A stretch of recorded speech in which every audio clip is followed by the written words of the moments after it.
আসসালামু আলাইকুম ওয়া রাহমাতুল্লাহি ওয়া বারাকাতুহু। নাহমাদুহু ওয়া নুসাল্লি আলা রাসূলিহিল কারীম। আম্মা বা'দ, ফাআউযু বিল্লাহি মিনাশ শাইতানির রাজীম।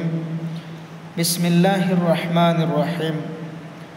ওয়া মা আরসালনাকা ইল্লা রাহমাতাল লিল আলামিন। সাদাকাল্লাহুল আযীম।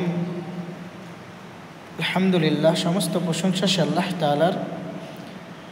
আল্লাহ তাআলা লাইভে এসে কিছু কথা বলার সুযোগ করে দিয়েছেন।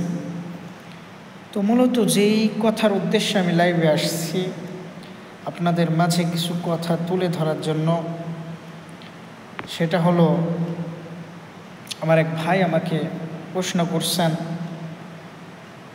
যে জিনেরা সবচাইতে বেশি রূপ সবসময় কোন জিনিসটা নিয়ে ধরে। অত্যন্ত গুরুত্বপূর্ণ একটা প্রশ্ন করছেন।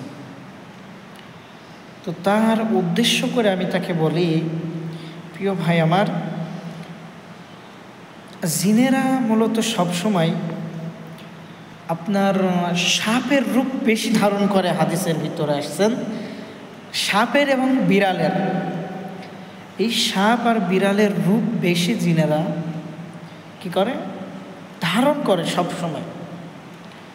এই জন্য খারাপ জিনও আছে, ভালো জিনও আছে। তবে জিনদেরকে দিনের ভিতরে অনেকবার রূপ চেঞ্জ করে, তারা বেশিরভাগ রূপ চেঞ্জ করে। তারা সাপের রূপ ধারণ করে, বিড়ালের রূপ ধারণ করে, আরও অন্য কিছু রূপ ধারণ করে।